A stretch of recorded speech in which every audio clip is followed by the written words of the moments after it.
taking the lid off canned content. Should you use canned content in your marketing efforts? And if so, what's the right way to use it? That's what we're talking about on this episode of Propel Your Practice.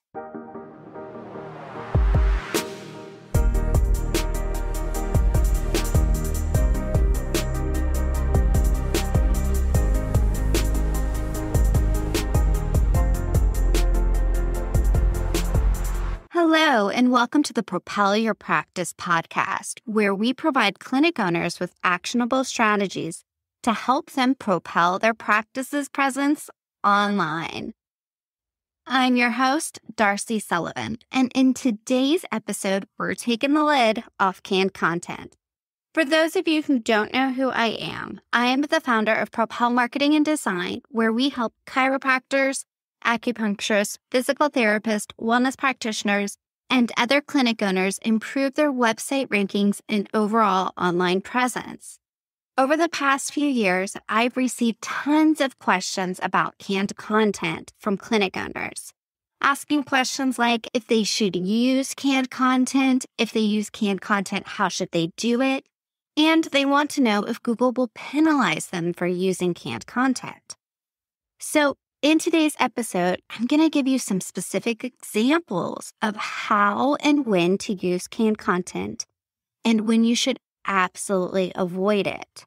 You know, one of the reasons people love to use canned content is because they look at it as if they're pushing an easy button.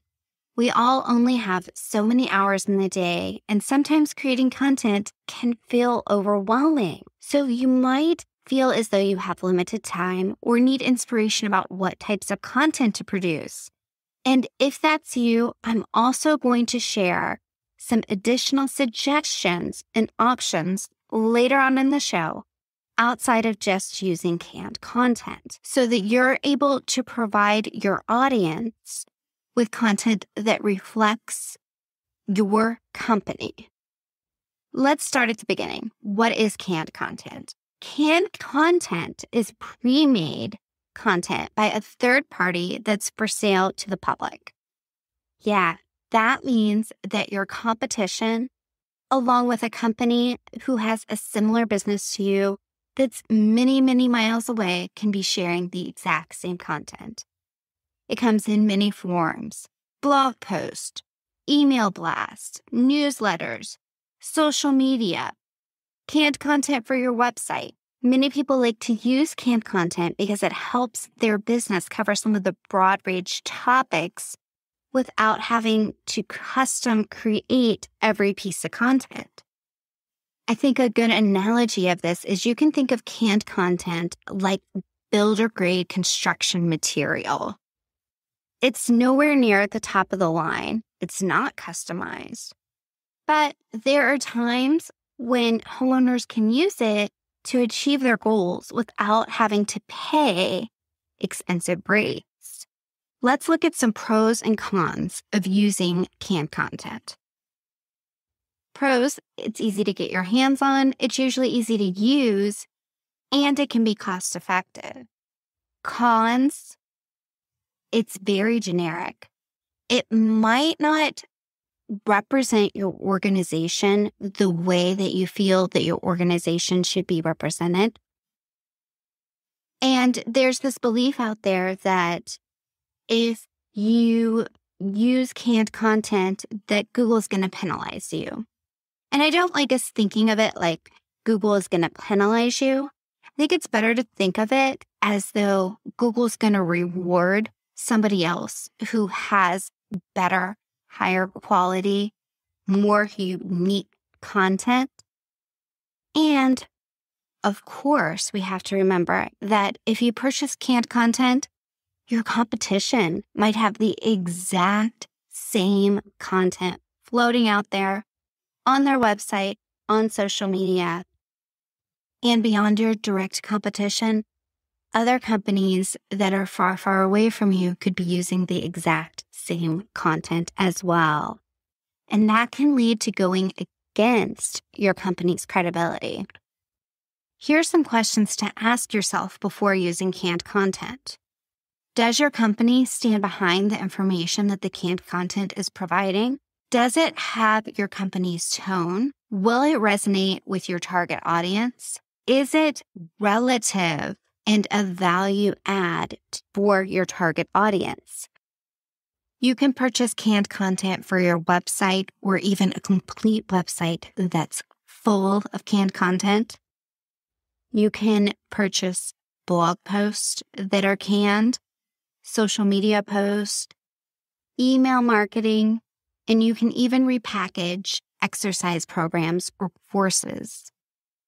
Now, that last one, the repackaging of exercise programs and courses, I've seen examples where that type of canned content has worked really well for chiropractors or physical therapists. So that one, I would say, if you're considering using that type of canned content, it can work really well for your organization. It's the other types of canned content that I kind of want to dive into right now. That would be for your website, your blog, and your social media. And before we dive into that, there's something that's important for us to point out. There are really two differentiators in canned content. You have canned content that you own the rights to and you can manipulate. And we'll talk about some examples of how you should do that. And then you have content that you don't own the rights to. And we'll look at some examples for that as well. So let's start with social media. I think we've all seen out there some social media posts that are pure and total canned content. And I'm really not a fan of these. In most instances, these social media posts are very vague, and they lead us to go back and ask those 3 original questions that help us determine if we should use the canned content. Does your company stand behind the information that's provided? Does it have your company's tone? Will it resonate with your target audience? Is it a value add? When I see a lot of these canned content social media posts, they're very vague. They're very kind of hashtag motivational Monday in their essence. They're what we kind of like to refer to as the baby's breath of the bouquet. They're okay for filler content, but they're really not going to drive more people to come into your clinic. So that's something to really consider. If you feel like you have access to canned content for social media, look at your analytics, see how it's performing. If you have the ability to use it to drive traffic to your website, that's one way that you can leverage the content that you're sharing. If you look at it and you look at the analytics and you see that it's not driving any traffic to your website, that only your mother and your sister are the ones that are liking the pieces of content that you're putting out that are canned, reevaluate if that's really the right choice for you. If you feel like it is the right choice because you feel overwhelmed with putting together social media content, then like I said, think of it like the baby's breath of the bouquet, where you're not just using it by itself, but you're also using real core content from your website or videos that you're putting together that represent your organization in the way that you want your organization represented. Okay, so we talked about social media. Email marketing. Email marketing is another way where you have these canned pieces of content that you can purchase. And I get it. Look, you can feel like you're short on time and you feel like you should be pushing out content to your audience. And email marketing has such a great return on your investment when it's done the right way. So look at the email blast, go in and see how you can modify them. Because in most cases, if you have purchased that type of content, you have the ability, if it's not being sent out on your behalf by another organization, you have the ability to manipulate it. So if you had purchased canned content that was for your website as an example, you can use that in your email blast. But go through it, make sure you add your voice, your tone, that you modify it so that it sounds like your voice. And I encourage you to always add a call to action. Okay, now that those examples are out of the way, let's dive into the most common form of canned content that we come across. And that is canned content on your website, whether it's blog post or content that's on your core website. And I want to give some real specific examples here of ways that I've seen canned content work well and ways that I've seen it really have adverse reactions. So first off, as we mentioned before, there are two kinds of canned content. You have the canned content that you own the rights to, that you can modify as you see fit. And then there are those canned content websites. And the problem with some of those canned content websites where it's just full on, somebody put together canned content on your website for you, you want to consider the fact that that is representing your organization. And you want to make sure that you go through that website and make sure that it's the proper way of presenting yourself. From the images that are being used to make sure that they just don't look completely generic, to the words that are being used, making sure that there's more that was subbed out than just the name of the city or location where your clinic resides. There are times when these canned content websites might outrank other websites, but once somebody lands on them, they're just seeing this canned content. And it's very hard for somebody visiting that website versus a more authentic website to have a good connection with the person or the company that's putting it together. And I've seen instances where some of these fully canned websites are getting more website traffic, but it's not the right website traffic. In fact, I've even seen canned websites where there's certain city pages. So there will be a page dedicated to the location where the clinic resides, but has absolutely nothing to do with the services that the clinic offers or the problems that the patients are facing. So, for example, it might just be a page on Boston, Massachusetts. And at times, some of these pages get higher traffic, but in absolutely no way are they leading to conversions, meaning that you've got a lot of fluff on your website, which might not, or in most cases, isn't actually leading to leads or people walking through your door. So if you are in the specific situation where you had somebody design your website with canned content that you do not own, you need to be aware of the fact that you do not own it. And if you were to ever switch websites, switch platforms, use a different company to help you with your SEO or your website, you're going to lose all of that content. We've seen this before. We do evaluations for chiropractors, acupuncturists, physical therapists, clinic owners, where they'll say, look at our website, let us know what you think. We hate that it's canned content. How do we make this content better? And when we look at the website and it's purely canned content, we say, okay, you have a couple different options. Option one, you ditch what you currently have, you switch platforms to ones that we would recommend, and you start from scratch and build a more authentic website. Or option two, if you're in contract with a company that put together this canned website, you go back to them, and depending on exactly what your relationship is, if your relationship is you give them directive and they make changes to your website, then here are some specific directions and directive that you should give them to help you improve your SEO, your website rankings, your level of being authentic on your website, and to help you convert more of your website viewers into actual patients. Or if you have the ability to jump in yourself and make modifications, that's when people either come to us for an SEO audit to give them the recommendations, or they join our Ready Set Rank program. It's the DIY SEO program that helps them make those modifications.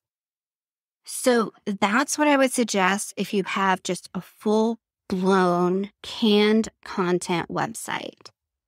Then we have the people that come to us who are using canned content solely on their blog post. And one of their main concerns is that Google is going to penalize them for using the canned content. And I don't want you to think of it like Google's going to penalize you. It's just not doing you a favor of any sort. And what's happening is sites that are providing better content are going to outrank you. If you are sitting in the situation where you have canned content on your blog, here is what I suggest you do. It's a decision that you should make blog post by blog post. First of all, you can go through and look at your blog posts, and let me give like an example. If, let's say you're a chiropractor and one of the blog posts is about healthy eating, but has nothing to do. It's about nutrition, but it doesn't tie into the services that you offer or the problems that someone has when they come to see you. Sure, they're related, but they're not a direct fit. You want to look at your analytics and see, is anybody going to that page on the website? And then not only are they going to that page on the website, but what actions are they taking after that?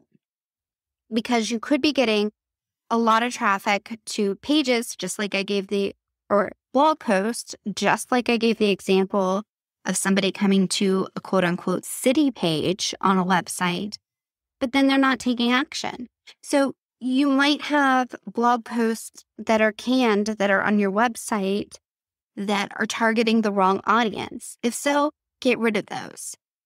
Delete them and redirect the URL where they were to either your homepage on your website or your main blog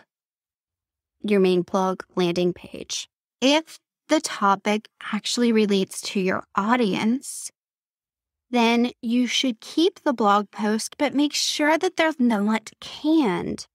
So what we do is we take this canned content that's already, and this is if it's already sitting on your blog post. If you already have blog posts that are sitting there that are canned with topics that relate to your target audience, go through and modify them. And how would you modify this? Well, you read through it, you make modifications that make it sound like it's your voice, your tone. You make sure that you're highlighting services that you offer if that's what fits into the blog post. You can drop in videos, you can drop in more relatable images.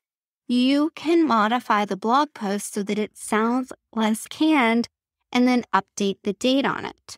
So if it's a crappy blog post, ditch it, do a 301 redirect to either revised content that's in that same topic zone or to the general blog page. That would be your website.com/blog. And remember, if they are not directed to your target audience, if the information is out of date or inaccurate and not worth updating, ditch them. If you are going through your blogs and you see that there are, let's just say, 2 or 3 blog posts that are very similar, let's say the topic of dry needling, they're actually getting traffic to your website. Not only getting traffic to your website, but people are jumping around once they're on that page. Then what you want to do is merge them together to make a better blog post and point the 2 older blog posts to the new blog post. So that's how you can leverage the content. If you see that, I know there's some canned content companies that give you 3 or 4 blog posts a month. What you can do in that instance is you can merge them together if they're the same topic cluster and make them a longer, better blog post. Add your personality to it. Make sure you're adding images, video where needed, and it's going to give you more value than just posting a little 300 or 200 word blog post that doesn't really have any value add. So again, I understand why some people use canned content. If you can avoid canned content, I suggest that you should avoid canned content. But that means that you're going to have to put time, energy, or other resources into producing content because we live in a content world. So what can you do instead? Well, I would like to invite you to check out our training on the 5 secrets to owning the first page of Google without paying for ads. You can find that by visiting propelyourcompany.com/learn, or you can check the link in the show notes. At the beginning of that training, I go through the content creation plan that helps you really identify specific types of content that you can put together that will help you connect better with your target audience. It's the first thing we do in that training, and I've heard from so many people how it's really helped them get over that hurdle of not knowing what to put together. Then there's the people that feel like they know what to put together, but they don't know how to put it together. In that case, I suggest templates or writing prompts. We offer these on our Ready, Set, Rank program or the Ready, Set, Rank chiropractor bundle, where you'll find specific blog post templates and writing prompts to help guide you. These are not canned pieces of content. Instead, they're templates that you can follow along with writing prompts based on specific terms that people are currently searching for. Another option that you have is to outsource content creation, which I know can add an expense to your company. If you're just getting started or if you're on a tighter budget, you can always leverage other people's content, but make sure that you give them credit for this. So this could mean that you would love to write a blog post and include videos about a specific topic, but you don't have the time, energy, or resources to film those videos. Yet somebody else who is not your direct competition might have already filmed similar videos. You can embed their videos along with your text, making sure that you give them credit. And that way, you're saving yourself a little bit of time by leveraging other people's content. Another example of this would be if you used somebody else's infographic, again, giving them credit, but writing your own content around it. So those are a couple tips. If you're looking to create content that isn't canned, and would like some kind of shortcuts so that you don't feel overwhelmed. For those 2 examples, the example of using somebody else's video and using somebody else's infographic while putting your own content around them, those are 2 great solutions for blog posts. If you're looking to put together some blog posts, and you're short on time or energy or resources, and you do not want to use canned content, but want to leverage content somebody else has already put together. All right, well, that's a wrap on this episode of Propel Your Practice. Well, hey, before we head out, I want to invite you to join in on a free masterclass I put together on the 5 secrets to owning the first page of Google without paying for ads. You can find a link to sign up for this free masterclass in the show notes for this episode, or by visiting propelyourcompany.com/learn. During this workshop, we do a deep dive into strategies to help you improve your online presence, including your Google Business Profile. That's what used to be called the Google My Business listing and what controls the Google Maps section, along with how voice SEO plays a big role in today's search and where you should be focusing your efforts online for the biggest impact. All right. Well, that's it for today. Again, you can join the masterclass by visiting propelyourcompany.com/learn. And if you have a topic that you would like to hear on an upcoming episode of Propel Your Practice, please send it in by visiting propelyourcompany.com/podcast-topics or looking for the link in the show notes. Thanks so much for your time. I'll talk to you soon.